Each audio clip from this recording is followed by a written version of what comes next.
दोस्तों आज की इस वीडियो में हम लोग डेथ ऑफ इवान इलिच को डिस्कस करेंगे। ये लियो टॉल्स्टॉय की सबसे स्ट्रेट फॉरवर्ड नोवेल है जिसके अंदर वो डेथ के आइडिया को डिस्कस करते हैं कि जिस वक्त डेथ आती है तो उस वक्त हम एनालिसिस करते हैं हमारी पूरी जिंदगी का कि हमने क्या किया है, गलत क्या किया है, सही क्या, हमने एक मीनिंगफुल लाइफ जी है या नहीं जी है। बड़ी इंटरेस्टिंग नोवेल है। मैं पूरी कहानी समझाऊंगा, थोड़ी लंबी वीडियो हो सकती है लेकिन आपको मजा आएगा, एक भी मोमेंट आप बोर नहीं होगे। चलिए शुरू करते हैं, मिलता हूं इस वीडियो के एंड में। रशिया की एक कोर्ट में कुछ जज लोग बैठकर आपस में बातें कर रहे थे। उनमें से एक जज न्यूज़पेपर पढ़ रहा था।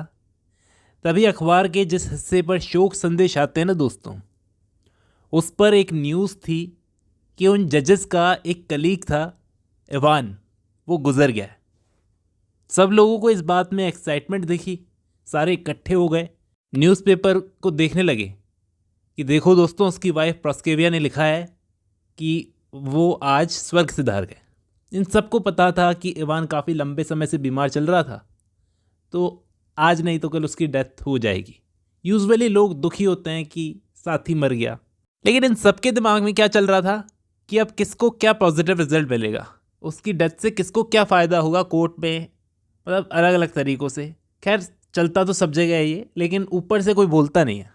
ये सारे ऐसे रिएक्ट कर रहे थे जैसे खुद तो कभी मरेंगे ही नहीं, क्योंकि उसकी डेथ के बारे में सोचने का टाइम किसको ही था। परेशान तो पहले ही था बेचारा, अच्छा हुआ सुखी हुआ, पीड़ा ख़त्म हुई। सबसे पहली चीज़ तो ये निकलती है लोगों के दिमाग से। टॉल्स्टॉय इस बुक के राइटर क्या बोल रहे हैं कि उसका तो नसीब ख़राब था जो उसको इतनी दर्दनाक मौत मिली। सवाल बस इतना है कि हमारी भी तो एक ना एक दिन आएगी, आज नहीं कल आएगी, कल नहीं परसों आएगी, लेकिन आएगी ज़रूर। जैसे एक जज था फ्योडोर, वो सोचता है कि पक्का मेरा तो प्रमोशन होगा, अंदर ही अंदर सोचता है। वो जो मरा है ना इवान, उसका एक और फ्रेंड था प्योत्र, वो सोचता है मेरे ब्रदर इन लॉ को ज़रूर जॉब मिल जाएगी। अब बाहर क्या बोलते हैं, कितने डॉक्टर्स को दिखाया था उन्होंने, ऊपर से बोलते हैं, लेकिन एक भी उनकी हेल्प नहीं कर सका। आज शाम को जाना पड़ेगा उनकी वाइफ के पास में, उनको सांत्वना देने के लिए। टॉल्स्टॉय को अपनी ज़िंदगी में सबसे ज़्यादा परवाह इस बात की थी कि इंसान छोटी छोटी चीज़ों में, अपना तुच्छ सी चीज़ों में अपना ध्यान लगाकर खुद को खुश कर लेता है। से ये प्योत्र इवान का सबसे करीबी दोस्त था। रात का खाना खाने के बाद में ये पहुंचा इवान के अंतिम संस्कार में। वहीं पर श्वार्ट्स नाम का एक और मस्करा था, दोस्त था, वो इन्हीं के ऑफिस में काम करता था। उसने देखे ही इसको आंख मारी कि भाई कैसा है। ये दिखावा हर जगह होता है, ऊपर से लोग दुखी दिखाते हैं खुद को, लेकिन जब इंसान चला जाता है तो उसके पीछे से कुछ लोग उसकी डेथ पर मस्करी करते हैं। अब प्योत्र जाता है रूम में, जाकर देखता है तो सामने कॉफिन था जहाँ पर इवान की डेड बॉडी पड़ी थी। शरीर सड़ रहा था, बदबू आ रही थी। वहाँ पर एक नौकर था गैरासिम, जो बदबू को हटाने के लिए दवाई छिड़क रहा था यहाँ वहाँ। इंसान जब ऐसी डेड बॉडी देखता है जिसकी लाश सड़ती हुई है और इतनी बुरी मौत मिली है किसी को, तो उसे लगता है कि भले मैं भी मरूंगा, मैं भी मॉर्टल हूँ, लेकिन ऐसी दर्दनाक मौत तो कभी नहीं मरूंगा कम से कम। खैर इन सब दोस्तों का इस सेरेमनी के बाद में कोई कार्ड्स का गेम होने वाला है, वो खेलने का प्लान है फ्योडोर के घर पर। ये लोग तो इस सेरेमनी में सिर्फ इसलिए आए हैं कि इन्हें अच्छा नहीं लगता। आपने कितने ही लोगों को बोलते हुए सुना होगा जब हमारे आसपास किसी की डेथ हो जाती है कि जाना पड़ेगा, अच्छा नहीं लगता। बस इसी लाइन की वजह से ये लोग यहाँ पर जमा हुए हैं। जब ये लोग निकल रहे थे तभी इवान की बीवी प्रोस्केविया ने प्योत्र को रोका और अपने साथ में रूम में ले गई। बोलती है कि बहुत दर्द में थे लास्ट टाइम, वो आखिरी 3 दिन तो चीख रहे थे। लेकिन बातों ही बातों में प्योत्र था तो समझदार आदमी, उसको अंदाज़ा हो गया था कि लेडी जो बोल रही है और जो इसकी मंशा है दोनों अलग अलग है। ये है तो हमारे जैसी, क्योंकि वो जब बोल रही थी, इवान की बीवी इसको जब बता रही थी कि हमें कितनी परेशानी हुई जब वो बीमार थे, अपनी परेशानी के बारे में बता रही है बजाय कि इसके कि लास्ट 3 दिन कितनी पीड़ा हुई होगी। फिर आती है अपनी काम की बात पर कि सरकार की तरफ से हमें मुआवजा कितना मिलेगा, प्लीज़ बता दीजिए। इस पर प्योत्र बोला, मैं तो वो डिपार्टमेंट देखता ही नहीं मैडम, मैं कैसे बता दूं कितना मिलेगा कितना नहीं। ये बात सुनकर प्रोस्कोविया, जो अभी तक उससे बात करने में इंटरेस्टेड थी, उसे आगे बात करने में कोई इंटरेस्ट नहीं आ रहा था, वो बाहर चली गई। जब आप लोगों को लगता है ना कि आप लोग अपने शुभचिंतकों से चारों तरफ से घिरे हुए हो, तो ये एक गलतफहमी है, क्योंकि मौत के बाद पता चलता है कि कौन कितना पानी में है। खैर आप तो रहोगे नहीं मौत के बाद में, लेकिन पता ज़रूर चल जाता है कौन कितना पानी में है। इवान की एक जवान बेटी थी लीजा, जो थी तो वैसे ही जैसे उसको बड़ा किया गया था, और एक बेटा था वत्स्या, जो अपनी टीनेज में ही था, जवान तो क्या कहें उसको। अकेला बच्चा था इस फैमिली के अंदर जिसकी आंखों में सच्चे आंसू थे अपने बाप के लिए। शायद इसलिए क्योंकि वो बच्चा था और बच्चों का दिल साफ होता है। बाप चला गया, दुख तो होता ही है। अब मुझे बताओ कि बड़ा अजीब लगता है जब डेथ सेरेमनी चल रही हो, उसके बीच में कोई चला जाए। तो ये सारे जो कलीग्स आए थे इनके, इवान के, वो एक एक करके जाने लगे। जाते वक्त ये प्योत्र जो था, इसकी मुलाकात हुई नौकर गैरिसम से, जो कि इस घर का नौकर था, अभी अभी बना था, जिसने आखिरी वक्त में इवान की बहुत सेवा की थी। प्योत्र ने उससे पूछा कि दुख तो बहुत हुआ होगा तुमको, मालिक चले गए। गैरिसम बोला, ये तो भगवान की इच्छा है सर, मौत तो एक दिन सबको आनी है। तो इस तरह से ये डेथ का पहला सीन था। अब चैप्टर 2 में हमें इवान की कहानी बताई जाती है। 45 साल की कम उम्र में मरने वाले इवान की पूरी कहानी जान लेते हैं, क्योंकि असली कहानी तो वही है कि वो कैसा इंसान था, कौन था वो। रशिया का एक अच्छा फैमिली में पैदा हुआ एक बच्चा था, जो जैसे जैसे बड़ा होता गया सब लोग समझने लगे थे कि ये आगे जाएगा, लाइफ में बहुत आगे जाएगा। पूत के पांव पालने में दिख जाते हैं। जितने हो सके सक्सेसफुल लोगों की बायोग्राफीज पढ़ डाली थी उसने, कि वो लोग कैसे बैठते थे, कैसे खाते थे, क्या उनकी सोच थी, और फैसला किया कि इन्हीं की तरह एक दिन बहुत बड़ा आदमी बनना है। और ऐसा करने के लिए उसके पास जो रास्ता था वो थी कानून की पढ़ाई। करियर एक ऐसा टाइम होता है जब इंसान नशे में होता है, उसे आसपास की चीज़ों का अंदाज़ा भी नहीं होता। इवान के साथ में भी कुछ वैसा ही था, लेकिन करियर एक टाइम तक ही अच्छा लगता है। ग्रेजुएशन होने के बाद में सेंट पीटर्सबर्ग में जाकर ये गवर्नर का हेल्पर बन गया। वहाँ पर काम करते करते इसको समझ में आ गया, मतलब एक छोटी सी एज में इसको समझ में आ गया था कि अपनी पर्सनैलिटी को करिश्माई बनानी पड़ेगी, मार्केट में इज्जत बनानी पड़ेगी, कमानी पड़ेगी। इसलिए अपनी पर्सनैलिटी को मेंटेन करने के लिए इसने महंगे कपड़े और घड़ी खरीदी। ये मानने लगा था अभी से ही कि मैं अमीर और पावरफुल इंसान बनने वाला हूँ। 5 साल तक वहाँ पर हेल्पर का काम करके इसने सीख लिया था काफ़ी कुछ। फिर गया ये दूसरी नौकरी में, मैजिस्ट्रेट की नौकरी में, जो जज का ही काम होता है। जिंदगी का एक सिंपल सा रूल था, जितने ज़्यादा हो सके कॉन्टेक्ट्स बनाओ, अपनी सोशल स्टैंडिंग बनाओ, क्योंकि एंड में वही काम में आनी है।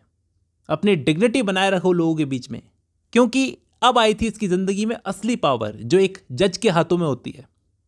3-4 चीज़ें इसने सीखी थी। पहला तो फैक्ट्स पर फैसले लो, मन से फैसले मत लो। जज का काम कभी भी इमोशनल होकर फैसले लेने का नहीं होता, इमोशनली अटैच नहीं होना किसी भी केस के अंदर। और सबसे बड़ी खुशी की बात तो ये कि जब आपके हाथ में पावर होती है ना, ताकत होती है सही या गलत पर फैसला देने की, तो वो ताकत भगवान के बराबर होती है। ऊपर खुदा और नीचे हम। ऊपर भगवान होता है और नीचे ज़मीन पर जज होता है। वहाँ इसके बड़े बड़े दोस्त भी बने। कार्ड्स खेलता था उनके साथ में, क्योंकि कार्ड्स बहुत पॉपुलर गेम था। और वहीं पर इसको एक लड़की मिली, प्रोस्कोविया, जो इसकी बाद में वाइफ भी बनी थी। थोड़ा दिमाग चलाकर इसने फैसला किया था कि इस लड़की के साथ में शादी करूं या नहीं, क्योंकि ये अट्रैक्टिव है, पॉपुलर है, और इसके साथ साथ लड़की पैसे वाली फैमिली से आती है, जिसका मतलब यह है कि शादी के बाद में पैसा मिलेगा। इसलिए इसने प्रपोज मार दिया।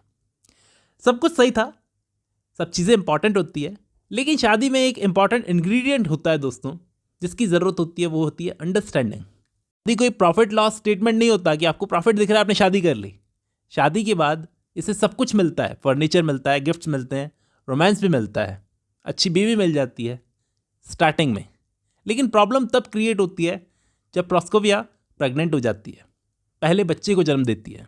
उस वक्त इनके बीच में बहस होने लगती है। घर के तनाव भरे माहौल से तंग आकर ये अपने आप को काम में झोंक देता है। इतना ध्यान लगाता है कि 3 सालों में ही इसका प्रमोशन हो जाता है। लेकिन बच्चे होते जा रहे थे, उनमें से कुछ मर भी गए।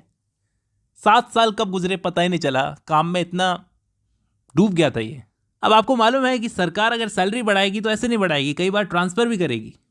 कमाई बढ़ने के साथ में खर्चे भी बढ़ने लगते हैं, तो बहस भी बढ़ने लगी बीवी के साथ में। इसलिए घर में रहना ये पसंद ही नहीं करता था, ज़्यादातर वर्क प्लेस पर ही रहता था।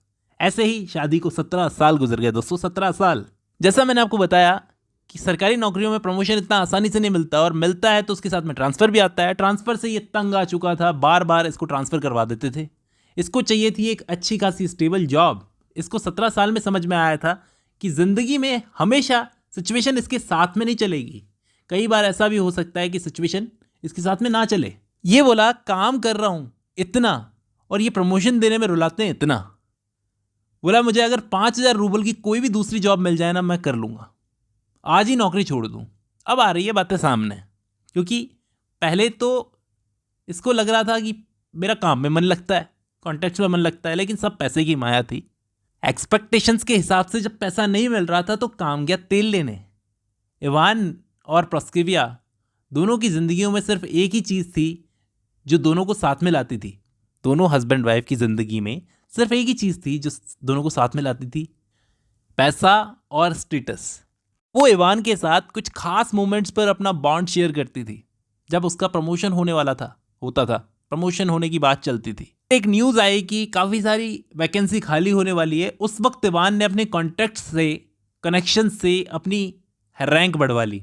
देखो, कनेक्शन और कॉन्टैक्ट रशियन समाज में उस टाइम पर बहुत काम के थे कि अगर आप ब्यूरोक्रेसी में हो या फिर सरकार के किसी भी अंग में हो तो आप चाहो तो कॉन्टैक्ट से अपनी रैंक बढ़वा सकते हो। नया काम मिल गया, मनचाही जॉब, नया अपार्टमेंट मिल गया जिसकी हमेशा से इसने कामना की थी। उसको सेट करने के लिए अपनी फैमिली से पहले ही पीटर्सबर्ग चला गया, सेंट पीटर्सबर्ग। वहाँ अपार्टमेंट को खुद से सेट करने लगा। दोस्तों, वर्क प्लेस पर भी ये सोचता रहता था कि ये अपार्टमेंट इतना खूबसूरत दिखेगा, कितना खूबसूरत दिखेगा, मैं उस लेवल में शामिल हो जाऊंगा जहाँ पर काफ़ी सारे अमीर लोग रहते हैं।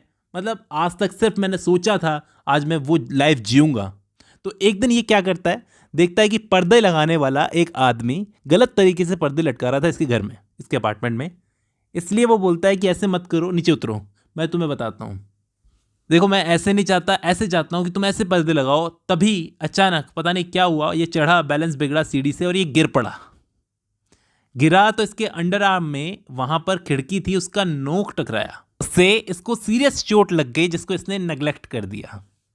जब इसकी बीवी आई, इसके बच्चे आए तो देखा नया अपार्टमेंट है। क्या बोलता है अपनी वाइफ को, वो अपार्टमेंट दिखाते दिखाते, बच्चों को दिखाते दिखाते, कि मैं 15 साल जवान हो गया हूँ, 15 साल मैं हमेशा से ऐसी नौकरी और ऐसा अपार्टमेंट चाहता था, तुमको पता है। ये फिर वही गलती कर रहा था, उन्हीं चीज़ों को देखकर खुश हो रहा था जो उसके लिए इतनी इंपॉर्टेंट नहीं थी। उसके लिए ज़रूरी क्या थी, उसको जो चोट लगी थी।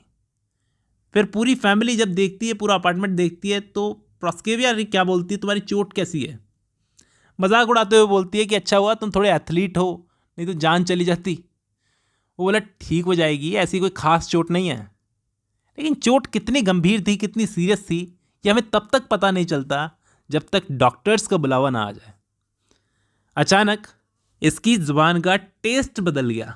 एक ऐसी बीमारी थी जो अननोन थी, जो इसी को लगी थी, पता नहीं पहले किसी को लगी हो नहीं लगी हो। हाथ का दर्द बढ़ता जा रहा था, आखिर डॉक्टर को बुलवाया गया। देखो, एक चीज़ मैं आपको बता दूं, इवान को किसी भी स्पेशलिस्ट के अंडर होना पसंद नहीं था। ये खुद को स्पेशलिस्ट मानता था क्योंकि इसे लग रहा था कि डॉक्टर उसे वैसे ही ट्रीट करेगा जैसे मैं कोर्ट को मुलजिमों को ट्रीट करता हूँ कोर्ट के अंदर। डॉक्टर बोला किडनी और ब्लाइंड गट दोनों के टेस्ट होंगे, फिर पता चलेगा क्या हुआ है, और एक नहीं होंगे, बहुत सारे होंगे। इवान को डॉक्टर से पिंड छुड़ाना था, तो उसने सिर्फ एक सवाल का जवाब मांगा कि डॉक्टर साहब मुझे बताइए कि मेरी लाइफ को खतरा है क्या, इससे है या नहीं। डॉक्टर कोई रिप्लाई नहीं देता, ऐसी अजीब सी बात का अपनी बातें बोलता जाता है। फिर एक बार इवान जाते जाते डॉक्टर से पूछता है, डॉक्टर साहब मैं मरूंगा या नहीं। डॉक्टर भी जिद्दी था, बोला मैं पहले ही अपनी राय बता चुका हूँ, आप बस टेस्ट करवाइए। इवान भी जिद्दी, कहता है तू अकेला है क्या इस दुनिया में, और डॉक्टर्स भी हैं, सबसे टेस्ट करवाता है, कोई फ़ायदा नहीं निकलता। आज की तरह टेक्नोलॉजी इतनी एडवांस नहीं थी कि 5 मिनट में पता लगा ले बीमारी कौन सी है। हालात धीरे धीरे बिगड़ रहे थे, इतने बिगड़ रहे थे कि झाड़ फूक का सहारा भी इसको लेना पड़ा। एंड में डॉक्टर ने जैसा बोला था, टेस्ट करवाओ भाई टेस्ट। आखिर इसको टेस्ट करवाने पड़े।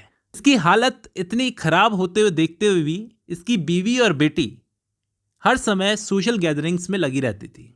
अलग अलग पार्टी में लोगों को बुलवाना, लोगों की पार्टीज़ में जाना।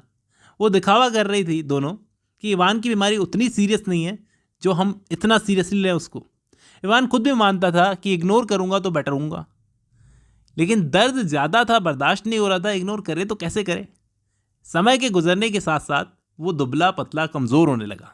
उसको अपनी बिगड़ती हुई हालत में ऐसा लग रहा था कि डॉक्टर्स बेवकूफ़ी दिखा रहे हैं, वो एक्चुअली बीमारी को पकड़ ही नहीं पा रहे हैं, टेस्ट पे टेस्ट किए जा रहे हैं। पहली बार उसे बेड पर लेटे लेटे, दोस्तों यहाँ पर सुनना मैं क्या बोल रहा हूँ, पहली बार उसे बेड पर लेटे लेटे मौत का ख्याल आता है। एक ऐसी चीज़ जिस पर उसने पहले कभी नहीं सोचा था। जिंदगी की भाग दौड़ में उसे याद ही नहीं आया कि एक दिन उसे भी मरना है। दुनिया भर में ट्रांसफ़र लिए शहर शहर घूमने वाले की अब पूरी दुनिया एक छोटा सा कमरा रह गया था। पहली बार इंसान बिस्तर पकड़ता है तो उसे वापस ठीक होने की उम्मीद रहती है, लेकिन वो उम्मीद अब धीरे धीरे कम होती जा रही थी। फिर आता है इसकी ज़िंदगी में गैरिसम, एक नौकर, एक गरीब किसान फैमिली से आने वाला नौकर। दोस्तों आपको पहले ही बताया था इसके बारे में, जिसने लास्ट मोमेंट इसकी बहुत सेवा की थी। कुछ लोग होते हैं ज़िंदगी में जिन्हें बस आपका साथ चाहिए होता है, आपसे दिल मिल जाता है ऐसे लोगों का, बदले में वो आपसे कुछ नहीं चाहते, ना धन ना दौलत। गैरिसन उन्हीं लोगों में से एक था। किसी परिवार के सदस्य की तरह इसने अपनी आत्मा से इवान की सेवा की। पीड़ा तो इवान के शरीर में थी, लेकिन मानसिक ज़्यादा हो रही थी। दिमागी रूप से वो ज़्यादा परेशान था कि ये सारी चीज़ें वो अपनी बीवी से और बेटी से एक्सपेक्ट कर रहा था, लेकिन मिले कैसे। तूने जिस तरीके से बनाया है इनको दोनों को, ये वही कर रही है, सोशल गैदरिंग कर रही है, क्योंकि तू भी वही करता था। बेटा जो था उसको नहीं सिखाया था, इसलिए वो परवाह करता था बाप की। अब तू बता, असल दौलत क्या? तूने किस चीज़ पर फोकस किया सारी जिंदगी?